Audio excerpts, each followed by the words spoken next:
श्री गणेश दत्त गुरुभ्यो नमः.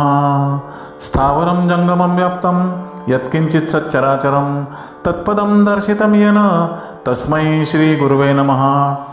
परमपूज्य सद्गुरू श्री रामकृष्ण क्षीरसागर स्वामींना वंदन करून संघटित सत्संग मंडळांच्या या गुरुकार्यातील मोहिमेमधल्या 2092व्या भागाचं मी पठण करीत आहे. आज पौष कृष्ण त्रयोदशी शुक्रवार दिनांक 16 जानेवारी 2026.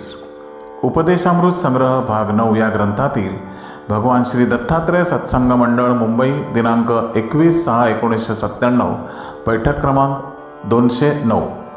परमपूज्य महाराजांनी वेळोवेळी भक्तांशी केलेले हितगुज भाग 57.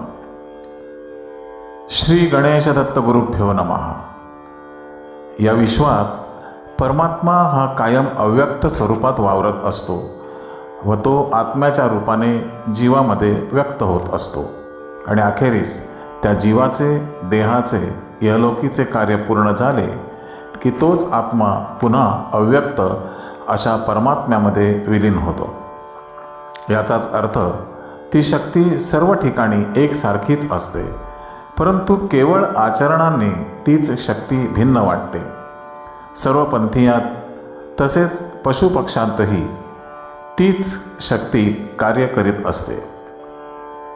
देहाची शुद्धी पावित्र्य जसजसे वाढत जाते तसतशी ती शक्ती प्रकट होऊ लागते, म्हणजेच त्या शक्तीचे तेज वाढत जाते. अर्थात सामान्यांच्या ठिकाणी हे असे घडणे अवघडच असते, परंतु आमच्यासारख्या ज्या अधिकारी व्यक्ती येथे जन्माला येत असतात त्यांच्या बाबतीत तर हे अवश्य अनुभवास सापडते.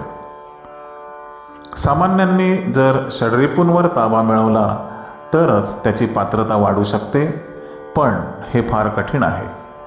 ज्यांचा देह पावित्र्य सांभाळू शकत नाही तसेच षड्रिपूंवर ताबा मिळवू शकत नाही त्यांना या शक्तीचे कधीच ज्ञान येणार नाही. उलट या शक्तीविषयी संशयच निर्माण होत राहील. ज्या सामान्यांना अधिकारी पुरुषांचे दर्शन सहवास लाभतो त्यांचा निश्चितच उद्धार हा होतच असतो, परंतु मुक्ती मिळण्यासाठी त्यांना षड्रिपूंवर ताबा मिळवून त्या शक्तीपाशी स्थिर राहून सेवा करणेही आवश्यकच असते. परमात्म्याने निर्माण केलेले हे जीवांचे व सृष्टीचे चक्र ही कायम त्याला चालूच ठेवायचे असते. त्यामुळे फारच थोड्या जीवांना मुक्ती मिळत असते, हे लक्षात घेण्यासारखे आहे. आजपर्यंत अनेक संतांना महापुरुषांना मुक्ती मिळाली आहे, परंतु श्री ज्ञानेश्वरांनी त्यांचे जीवित कार्य पूर्ण झाल्यावर आळंदीला जिवंत समाधी घेतली आहे. त्यामुळे ते आजही समाधीच्या रूपानेही अनेकांना अनुभव देत आले आहेत. त्याचप्रमाणे आळंदीच्या इंद्रायणी नदीच्या पात्रातही चैतन्य अनुभवास येत आहे. त्याचमुळे तेथे अनेक भक्त नदीमध्ये आनंदाने उड्या मारून स्नान करीत असतात. सामान्यांना स्वतःचे मरण कधी येईल हे कळत नाही, तसेच त्यांना सहज मरण येत असते, म्हणून त्यांना पुनर्जन्म हा ठरलेलाच असतो. संत तुकारामांना पुनर्जन्म मिळणार नव्हता हे त्यांना कळल्यानेच त्यांनी त्यांच्या एका अभंगात आम्ही जातो अमुच्या गावा अमुजा राम राम घ्यावा असे म्हटले आहे. अधिकारी पुरुषांमध्ये जेव्हा ईश्वरी शक्ती प्रकट होत असते तेव्हा ती शक्ती सतत जागृत राहत असते. चैतन्य एकदा निर्माण झाले की ते सतत जागरूकच राहते. 2 तासापेक्षा जास्त त्यांना झोपही त्यामुळे घेता येत नाही. भगवंताच्या मूर्तीतील तेज ज्या अधिकारी पुरुषामध्ये प्रवेश करते ते तेज पिवळ्या रंगाचे असते. त्यामुळे खूप वेळा पाठीमागून पिवळे वलयही दिसू लागते. तेजाचा प्रकाश शोध नाभीपासून खाली येत असतो. अखेरीस यातूनच पुढे तुर्यावस्था प्राप्त होत असते. ही अवस्था प्राप्त झाल्यावर ती अधिकारी व्यक्ती पूर्ण निर्विकार अवस्थेत राहून स्वानंद उपभोगीत असते. मौनावस्थेलाही याच अवस्थेत प्रारंभ होत असतो. भगवंताबरोबरच अशा अवस्थेत जाणाऱ्या अधिकारी पुरुषांनाच भक्तांना मुक्ती मोक्ष देण्याचा अधिकार प्राप्त होतो. तसेच यांच्या दर्शनाने घराण्याचे दोष नाहीसे होतात. त्यामुळेच अशा अधिकारी पुरुषांना मोक्षगुरू तसेच दर्शनमूर्ती म्हटले जाते. आजपर्यंत भगवंताने या भूमीवर गुरूंच्या रूपात व राजांच्या रूपात येऊन वेळोवेळी धर्मरक्षणाचे व धर्मसंवर्धनाचे कार्य केलेले दिसून येते. हे कार्य अव्यक्तातून व्यक्त रूपात येऊन केले जाते. अनेक महापुरुष येथे देहरूपात जन्म घेऊन अवतारी कार्य करून गेल्याचे दिसून येते. या अवतारी कार्यात फक्त प्रभू रामचंद्र व भगवान श्रीकृष्ण हे योनीमार्गे आल्याचे दिसून येते. आपल्याकडे गायीला कायम सुलक्षणा मानले जाते. तसेच ईश्वरी खुणा असलेल्या सर्व व्यक्ती सुलक्षणीच मानल्या जातात. उदाहरणार्थ, एका हाताचा तळवा लहान तर दुसऱ्या हाताचा तळवा मोठा असणे, तसेच देहाचा रंग नीलवर्णी होणे, ही नीलकांती होण्याची अवस्था सुमारे 1000 वर्षांपूर्वी चैतन्य महाप्रभूंना आली होती. ते स्वतः रंगाने गौरवर्णीय होते, म्हणून त्यांना गौरांग महाप्रभूही म्हणत.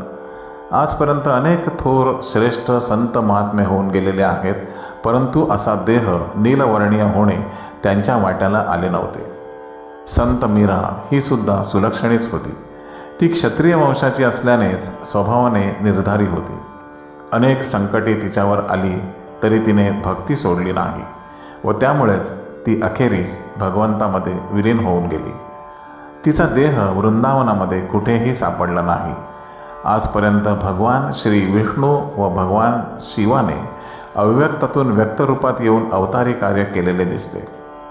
ब्रह्मदेवांनी या संपूर्ण सृष्टीची उत्पत्ती केलेली असल्याने त्यांनी अशा प्रकारे अवतार घेऊन कार्य केलेले दिसून येत नाही.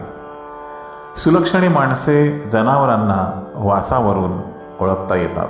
म्हणून मला पाहिल्याबरोबर आश्रमातील पूर्वीचा राजू कुत्रा, सध्याची राणी कुत्री, तसेच तपोवनातील गायी व इतर पक्षीही आनंदाने ओरडू लागतात, नाचू लागतात. भगवंताने मनुष्याला मन व बुद्धी दिल्याने त्याला वासाचे तसे ज्ञान नाही. मध्यंतरी शृंगेरीचे आचार्य आश्रमात आले असताना ते तपोवनात गेले होते. त्यावेळीही तेथील सर्व गायींनी जोरजोरात ओरडून नाचून त्यांचे स्वागत केले होते. परमपूज्य आचार्यांनी त्या गायींना बटाटे, चारा हाताने खायला दिल्यावर त्या ओरडायच्या थांबल्या होत्या. परमपूज्य आचार्य हे पीठाधिपती आहेत व ते साक्षात शिवस्वरूपही आहेत, हे त्या सर्व गायींनी केवळ वासावरूनच ओळखले होते. मनुष्याला अशा गोष्टी सांगूनही कळत नाहीत, उलट तो संशयानेच अशा गोष्टींकडे पाहत असतो. असाच प्रसंग मी पूर्वी श्रीनाथजीला गेलो असताना घडला होता. तेथील मंदिराच्या परिसरात नित्य खूप गायी असतात. त्या सर्व गायींनी जेव्हा मला वासावरून ओळखले तेव्हा त्या ताबडतोब माझ्या अवतीभवती जमल्या व जोराने हंबरायला लागल्या. यावरून सुलक्षणी व्यक्तीचे महत्त्व मुक्या जनावरांनाही कसे कळते हे तुमच्या लक्षात येईल. पंढरपूरची पांडुरंगाची मूर्ती, द्वारकेची भगवंताची शाळीग्राम पाषाणाची मूर्ती 28 सुलक्षणे आहेत. भगवंताची सुलक्षणी नावे 108 आहेत व त्यामुळेच जपाच्या माळेमध्ये 108 माळ्यांची योजना केलेली आहे. श्री गुरुदेव दत्त. गुरुबंधू आणि भगिनींनो, आजचे हे हितगुज पठण परमपूज्य सद्गुरूंच्या चरणी सादर अर्पण. या हितगुजाच्या पुढील भागासाठी पुन्हा भेटूया उद्या सकाळी 6 वाजता. श्री गुरुदेव दत्त.